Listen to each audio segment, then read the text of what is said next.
Play sauce. Sauce? Yeah, SOS, sauce. I knew.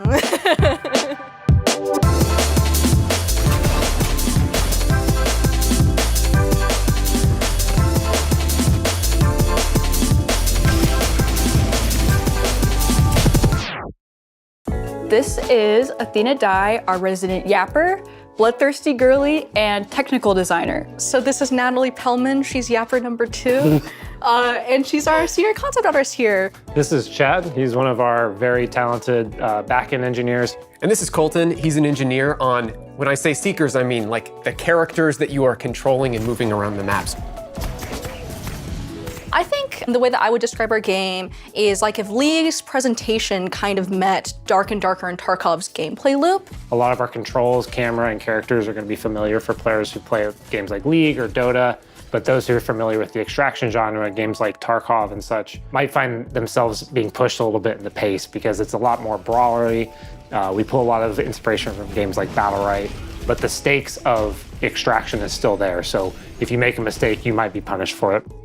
So one of the things I think Seekers does is it makes extraction and MOBAs more accessible than both of those genres. I've tried other games like Tarkov or Hunt Showdown where like I did not feel like I had a fun or successful run after like 10, 12 hours. And I feel like you can really feel the fuel of the excitement and engagement in our game within like the first hour or two. The game loop is really meant to be played in these 3 different maps. The capped map can help you build up a stash. The uncapped map is where you go to, you fight bosses, you get sort of the best gear that you can. And now that you're kitted out, what do? A third map, what we're calling internally like the high stakes map. My biggest takeaway designing these maps is sort of just how different of a player experience different players want, not just across different, mastery levels, but also just at different times, like what players want. Maybe they want a more casual experience one day, and the cap map is great for that. If you are a player who wants to see how deep this mastery tree can take you, you can take what you've learned in the cap map and you can go into the uncapped map. Which is this just completely lawless, everything goes, all gear power, all players, all the time kind of map. There's like a bunch of teams that can queue in, it's huge. There's like a bunch of systems, underground tunnels, everything. And maybe another day they really want to sweat, they really want to be bloodthirsty, and we open up our high stakes map for them, and they go to town and murder everybody in that map. Don't put at me. Definitely it will be like the sort of high tier player, high geared player. It doesn't have to be for everyone, but we see it as like the in-game experience for sure. You think you're good at this game, prove it.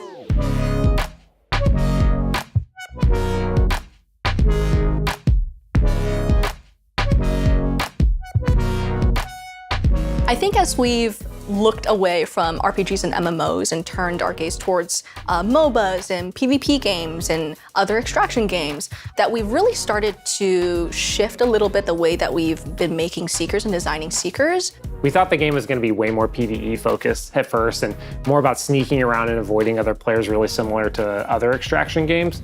But the more we played, the more we found team fights just super fun. We've also really leaned into making sure every single Seeker has a little bit of a unique play style that other Seekers don't. So every time a player picks up a new Seeker, it feels like they're almost playing the game a completely different way. I'm really excited for our newest Seeker that we've just recently play tested, Strix, who's this awesome, sneaky, predatory owl archer. I just always immediately gravitate towards the long-range characters and snipers and bow and arrow characters, and he's our longest range character yet by almost double, so you can really fulfill that fantasy of kind of standing in the back lines, poking at people, and landing those precision shots. That's just been super satisfying for me. A ripe area of opportunity for us that we talk a lot about at this studio is, what does an extraction hero look like? Yeah. We're trying to think of ways that we might be able to manipulate this genre from a hero standpoint. What if there was a character that could steal from other characters' bags or something like that? Probably super broken, but we're just starting to explore this space of like, can I manipulate vision? Can I manipulate the map in a certain way that's going to give me an advantage over other people in this specific genre? On the art side, while we're still working to flesh out our roster of characters, we're really excited about all the possible and potential Seekers that we can make, and something really important to us is to have Seekers of all shapes, sizes, colors, and overall have a very diverse, eclectic, and inclusive cast of characters that will hopefully appeal to a lot of different players. You know, we got little guys, pretty girls, big guys, big girls, and even some animals. So hopefully, you know, we'll have a Seeker that really resonates with you.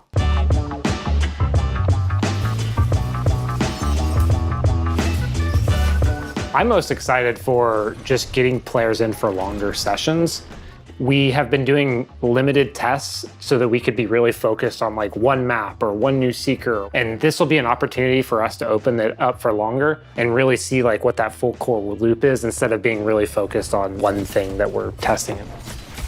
I'm definitely a little nervous about going into closed beta. You know, it's more eyes on us, more people playing our game, but I'm also really excited because I love playtest nights. I always have fun playing with y'all, even when you kill me. So one thing I'm super excited about is that chance to really look into expanding the depth of our game.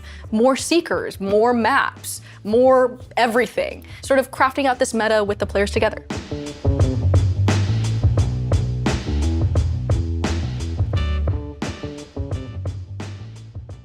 Like and subscribe. Play our game. Seekers can kill us. Skyveil. Play Seekers. Peace out, gamers.